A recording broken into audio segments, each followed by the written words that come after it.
Varicose veins కి సరైన చికిత్స కోసం సంప్రదించండి ఎవిస్ హాస్పిటల్. నమస్తే రమగారు. నమస్తే జయ. రమగారు, మనకి ధనుర్మాసంలోనే సుబ్రహ్మణ్య షష్ఠి ఉంది కదా. షష్ఠి యొక్క విశిష్టత. సుబ్రహ్మణ్య షష్ఠి అంటే సుబ్రహ్మణ్యేశ్వర ఆరాధన చేసుకునే రోజు. ఇది వరకటి కంటే సుబ్బారాయుడు షష్ఠి అంటారు. సుబ్రహ్మణ్య షష్ఠిని సుబ్బారాయుడు షష్ఠి. తమిళియన్స్ ఎక్కువ చేస్తారని కనిపిస్తుంది. స్కంద షష్ఠి అంటారు. మన వైపు సుబ్రహ్మణ్య షష్ఠిగా చెప్తాం. కంద అని రాస్తారు కానీ కంద కదది, స్కంద షష్ఠి. అయితే నాగుల చవితి నాడు ఆచరించలేని వాళ్ళు స్కంద షష్ఠి నాడు చేసుకోవటం ఒక పద్ధతి. స్కంద షష్ఠే చేసుకోవచ్చు మనం. స్కంద ఆరాధన సంతానప్రదం. రెండోది కుమారస్వామి శుద్ధ జ్ఞాన స్వరూపుడు. సుబ్రహ్మణ్యుడు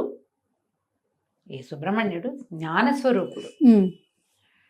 మనము మన జీవితానికి ఒక ఆధ్యాత్మిక ప్రగతి కావాలన్నా, క్రమశిక్షణతో కూడిన జీవితం కావాలన్నా కూడా సుబ్రహ్మణ్య ఆరాధన చాలా మంచిదిగా చెప్తారు. ఈ సుబ్రహ్మణ్యం అంటే మనం సర్పం కదా, అవునండి, మనకు తెలుసు అది. అయితే ఈ సర్పం మానవ దేహంలో సర్పం ఉంటుంది. అది ఎక్కడుంది? కుండలిని స్వరూపంలో ఉంటుంది. ప్రతి మానవుడికి మనకి అవయవాలు కనపడతాయి. కనపడనివి చక్రాలు ఉంటాయి మనకి.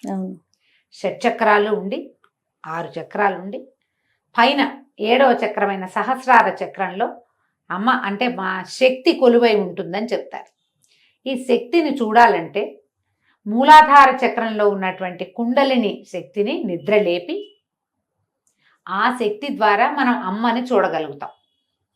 ఈ కుండలిని ఎలా ఉంటుందంటే తన తోకని తనే కరిచి నోటితో కరిచి పెట్టుకుని 3 చుట్టలు చుట్టుకుని ఉన్నటువంటి ఒక సర్పాకార శక్తి మనకి మానవ దేహంలోనే ఈ కుండలిని రూపంలో ఉంటుంది అని చెప్తారు. ఈ కుండలిని శక్తి అది సర్పంలాగా పైకి వస్తుంది కదా, అది సుబ్రహ్మణ్య శక్తిగా చెప్పబడుతుంది.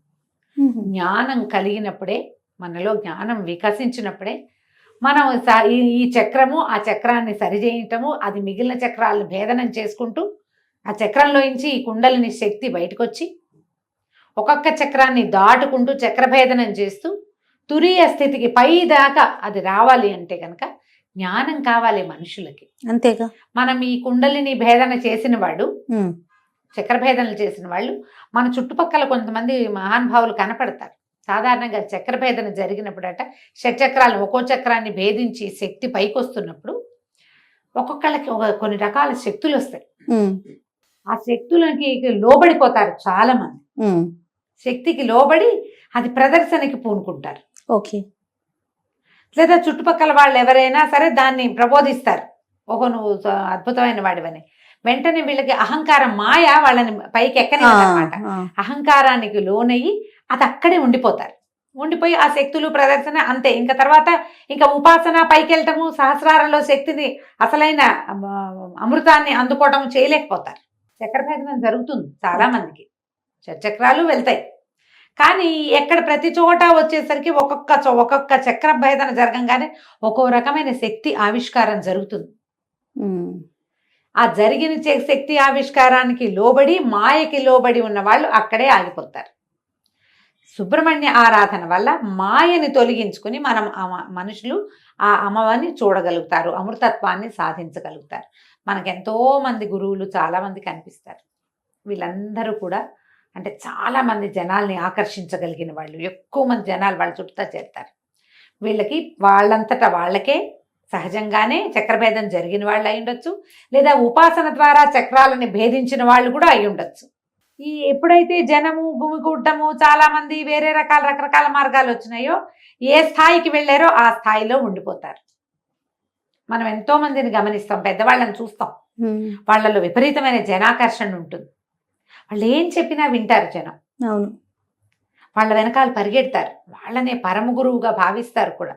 ఎంతమంది కనిపిస్తారు వాళ్ళలో కూడా. ఇప్పుడు ఈ అమృతత్వాన్ని సాధించి మనుషుల కోసం ఇలా ఉన్నవాళ్ళు కొంతమంది ఉండుండొచ్చు మహానుభావులుగా, లేదా అమృతత్వాన్ని సాధించలేక ఎంత మటుకు వెళ్ళారో అక్కడే ఆగిపోయిన మహానుభావులు కూడా కొంతమంది ఉంటారు. ఎవరైనా మహానుభావులే, అందులో తేడా ఏం లేదు.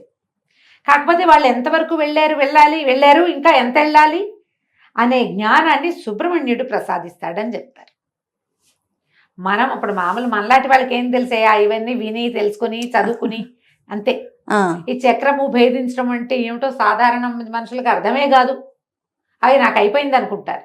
అయిపోయిందంటే అవదది. నాకేమీ కాలేదనుకుంటే అయినట్టు. ఉమ్, ఏమీ అవదు, ఉమ్, దానికి సమయం పడుతుంది. కానీ ఆధ్యాత్మికమైన ఆలోచనలు, స్పిరిచువాలిటీ వేరు, మనకి డివోషనల్ వేరు కదా, నీకు తెలుసు కదా. అవునండి. భక్తి వేరు, ఇది వేరు. ఉమ్, స్పిరిచువల్ థింగ్ అనగానే ఆత్మకి సంబంధించిన జ్ఞానం వేరు, దీన్ని దాటింది. భక్తి అనగానే మన భక్తి ఎక్కడ ఆగిపోతుంది? పువ్వులు, పూజ అక్కడే ఆగిపోతుంది, ప్రసాదాలు. ఇక్కడే ఆగుతుంది. దాన్ని దాటి ముందుకెళ్తాం అనేది సుబ్రహ్మణ్య ఆరాధన వల్ల మనకి లభిస్తుంది. ఓ, ఈ సుబ్రహ్మణ్య ఆరాధన కూడా ఏదో శ్రోత్రియంగా ఏది కనపడుతుందో దాన్ని చేయటం కాకుండా ధ్యానము, తదేక దీక్ష, ఇవి చాలా అవసరం. ఉహుం, తరచుగా సుబ్రహ్మణ్య దేవాలయాలు దర్శించే వాళ్ళకి ఆత్మజ్ఞానం వైపు దృష్టి వెళ్ళటానికి అవకాశం ఉంది. ఓహో, ఆయన్ని ఆరాధిస్తే మన ఆధ్యాత్మిక ప్రగతి బాగుంటుంది. దానికోసమే కాకుండా లౌకిక జీవనానికి కావలసినటువంటి సంతానోత్పత్తికి సుబ్రహ్మణ్యుడే అధిదైవం. సంతానం కావాలంటే సుబ్రహ్మణ్యుని ఆశ్రయిస్తే సంతానం కలుగుతుంది. జాతకంలో నాగదోషాలు అవి ఉంటే, కుజదోషము, నాగదోషము కనపడుతుంటాయి, వాళ్ళు తప్పకుండా సుబ్రహ్మణ్య ఆరాధన చేయాలని చెప్తారు. సమీపంలో ఉన్న ఎక్కడ నాగనాథులు ఉంటారు, ఎక్కడ నాగప్రతిష్టలు ఉన్నా అక్కడ పూజించటం. సర్పారాధన, నాగారాధన చాలా మంచివి. సుబ్రహ్మణ్య స్తోత్రాలు కూడా కొన్ని అద్భుతమైన స్తోత్రాలని, సుబ్రహ్మణ్య భుజంగ ప్రయాతము, సుబ్రహ్మణ్య అష్టకం, సుబ్రహ్మణ్య సహస్రనామాలు, సుబ్రహ్మణ్య అష్టోత్తరము, ఏది సులువుగా మీకు చేసుకోగలిగితే అది చేసుకోండి. సుబ్రహ్మణ్య అష్టకం చాలా సులువు, 9-10 శ్లోకాలు చక్కగా నోటికి వచ్చేస్తాయి. రోజు చదువుకుంటే సంతానార్థులైన వాళ్ళకి మంచి ఉపయోగిస్తుంది. మీరు ఏదైనా చేయించుకుంటారు, ఐవీఎఫ్లు అవి ఇప్పుడు బోల్డ్ వచ్చినాయి కదా, అవి సక్సెస్ అవ్వాలన్నా భగవత్ సహాయం కావాల్సిందేనమ్మా ఖచ్చితంగా అండి కదా. అందుకని మీరు సుబ్రహ్మణ్య అష్టకం చదువుకోండి, ఉమ్, చదువుకుని ఏదైనా చేయించుకోండి. వైద్యానికి వెళ్తున్నారు, అదొద్దు, ఏ హోమియోపతి మందే వేసుకుంటున్నారు, అప్పుడు కూడా సుబ్రహ్మణ్య ఆరాధన చేసుకుంటూ హోమియోపతి వైద్యమే చేయించుకోండి.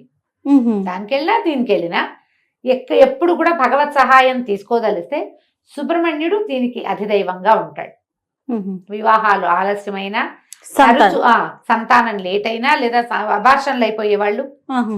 చాలా మందికి మిస్క్యారేజెస్ అయిపోతుంది, అవునవునవును. కొంతమందికి ఎక్టోపిక్ ప్రెగ్నెన్సీ లాంటివి వస్తాయి, వాళ్ళకు కూడా సుబ్రహ్మణ్య ఆరాధన మంచిది, స్కందారాధన మంచిది అనేది మనం ఎప్పుడు చెప్తూనే ఉంటాం. ఎందుకంటే ఈ స్కందుడు ఎన్ని చోట్లకో మారి ఎక్కడ ఇది కాకుండా జన్మించాడు. ఉమ్, ఎన్ని ప్రతికూల పరిస్థితులు వచ్చాయో ఆయన పుట్టుకి, అవును. అమ్మా నాన్నని కలవనివ్వల దేవతలందరూ కలిసి, ఆ. సహజంగా ఆయన పుట్టలేకపోయాడు, సహజంగా జన్మించలా. శివవీర్యాన్ని శక్తిలో నిక్షేపితం చేయలేకపోయారు, ఆ, పార్వతిలోకి రానివ్వలా దాన్ని. ఆ శివవీర్యం భూమి మీద పడింది, అగ్నిదేవుడు భరించాడు, అక్కడి నుంచి గంగానదిలోకి చేర్చారు. ఆవిడ శరవణంలో వదిలిపెట్టింది, దాన్ని అక్కడ వదిలేసింది, శ్వేతపర్వతం ఎక్కడ వదిలిపెట్టేసింది. వదిలేస్తే అప్పుడు ఇవన్నిటికీ ఎన్ని చోట్లకి జారినా కూడా చివరికి శిశువుగా మారాడు ఆయన. రెల్లు గడ్డిలో నుంచి. అంతే కదా అమ్మగారు. శరవణ భవుడు, అందుకే కదా ఆ రెల్లులో జన్మించాడు. ఇన్ని చోట్లకి మారినా జన్మ మాత్రం కుదిరింది. ఆయన తారకాసుర సంహారం చేశాడు. తారకాసుర సంహారం కోసం జన్మించిన వాడు ఈయన. అంటే ఏదో ఒకటి సాధించడానికి పుట్టాడు. ఆ పుట్టడానికి ఇన్ని స్థలాలు మారి కూడా స్కందుడై జారిపడినా కూడా జీవించే ఉన్నాడు ఆయన. అంత బలమైన వాడు కాబట్టి ఆయనని ఆరాధిస్తే మనకి ఏదైనా ఇబ్బంది సబ్బందులు ఉన్నా కూడా సంతానం కుదురుతుంది. అవకాశం ఉన్న వాళ్ళు సుబ్రహ్మణ్య ఆరాధన చేసుకోండి. ఈ సుబ్రహ్మణ్య షష్ఠిని సుసంపన్నం చేసుకోండి. ఒకవేళ చవితినాడు చేస్తే ఇది చేయకూడదని కాదు, చేసినా షష్ఠి పూజ చాలా మంచిది. దీనికి సులువుగా చేసుకునే విధానం ఏంటి, ఇంట్లో మీరు సుబ్రహ్మణ్యుడు వచ్చిన బాలసుబ్రహ్మణ్యం పటాలు దొరుకుతాయి, చక్కగా చిన్న మొహంతో పిల్లవాడు కూర్చున్నట్టుగా కనపడుతుంది, ఓ నెమలి సర్పము కనపడుతుంటాయి, వేలాయుధం కనపడుతుంది, ఫోటోలు కనిపిస్తాయి. బాలమురుగన్ని తెచ్చి ఇంట్లో పెట్టుకోండి అమ్మా. తెల్లటి పువ్వులతో అర్చన చేసుకోండి. 108 నామాలు చదువుకోవచ్చు. తెల్లటి పువ్వుల దండగుచ్చి వెయ్యండి. తర్వాత చలిమిడి, చిమ్మిరి లాంటివి నివేదన చేయండి. పాలు పోయచ్చు. చిన్న వెండి పడగ తెచ్చుకుని ఆ పడగను పెట్టుకుని నామాలు చదువుతూ పడగకి పాలు పోయండి. ఎక్కడైనా పుట్ట ఉంటే దగ్గరలో పుట్టలో పాలు పోసరండి. నాగప్రతిష్టలు దేవాలయాల్లో రావి చెట్టు కింద కనపడతాయి, అక్కడ కాసిన పాలు పోసేయకండి, పోయండి కాసిని. చిన్న అంత వెండి గిన్నెడు, వెండి గ్లాసెడు పాలు చాలు. ఉద్ధరణతో పోస్తే ఒక 11 సార్లు, 11 ఉద్ధరణలు, అంతకంటే అవసరం లేదు. పుట్టలో పోస్తే 3 ఉద్ధరణల పాలే పోయమని చెప్తారు, అంతకంటే అక్కర్లా. ఆవు పాలు పోయండి, అవి శ్రేష్టం. మీకు అవకాశం ఉంటే చిమ్మిడి చలిమిడి చేసుకోండి. పగలు తరిగినవి తినద్దు, రాత్రిపూట అన్నం తినకూడదు, ఉపవాసం చేయాల్సిందే. పగలు భోజనం చేసి రాత్రికి ఉపవాసం చేయొచ్చు. కొన్ని చోట్లయితే మొత్తం 2 పూట్ల చెమిడి చలిమిడి తినే ఉంటారు. మీ ప్రాంతాల వారీగా ఏం చేస్తారో అది చేయండి. మీ ప్రాంతాల్లో ఏ పద్ధతులు లేకపోతే నేను చెప్పిన సులువైన విధానాన్ని పాటించండి. 2 టమాటాలు చిరిపి పప్పులు వేసుకోండి, ఒక టమాటా చారు పెట్టుకోండి, పగలు భోజనం అయిపోతుంది. క్యాలీఫ్లవర్ లాంటివి ఇట్లా తుంపితే కూర అయిపోతుంది. అవునవును. చాకులతో కొయ్యొద్దు అని చెప్తారు. మరి ఎందుకు చెప్తారో తెలీదమ్మా. నేను మా పుట్టింట్లో అత్తారింట్లో కూడా అదే విధానం, నాకున్న విధానాన్ని నేను మీకు చెప్తున్నాను. అంటే మీకు ఏదైనా విధానం ఉంటే అవి పాటించండి. కుటుంబ విధానం ఉంటే పాటించడమే. మీకు ఏమీ లేదు మీరు చేయాలని భావిస్తూ కనుక ఇలా చేసుకోవచ్చు. రాత్రికి చిమ్మిరి చలిమిడి తినండి. ఏదైనా ఒక పండో ఫలమో, అరటిపళ్ళు మంచిదమ్మా. ఈ కోసుకునే పళ్ళు అవి తినకండి. చాకు ముట్టుకోవద్దు, అదే రూల్. కొయ్యొద్దు. కత్తిపి చాక కాకపోతే కత్తిపిటితో కొయ్యచ్చా అని అడగండి. తరిగేవి కోసేవి పనికిరావు. సుబ్రహ్మణ్య భుజంగ ప్రయాతం కొంచెం టఫ్ గానీ అది చాలా బలమైంది, మంచిది అని చెప్తారు. ఎవరైతే ఉపాసనా మార్గంలోకి వెళ్ళాలనుకుంటున్నారో వాళ్ళు సుబ్రహ్మణ్య భుజంగ ప్రయాతాన్ని రోజు చదువుకోవటం వల్ల ఆధ్యాత్మికమైన ప్రగతి కొంత ముందుకెళ్తాం మనం సాధనలో. అవకాశం ఉన్న వాళ్ళు ఈ సుబ్రహ్మణ్య షష్ఠిని సుసంపన్నం చేసుకోండి.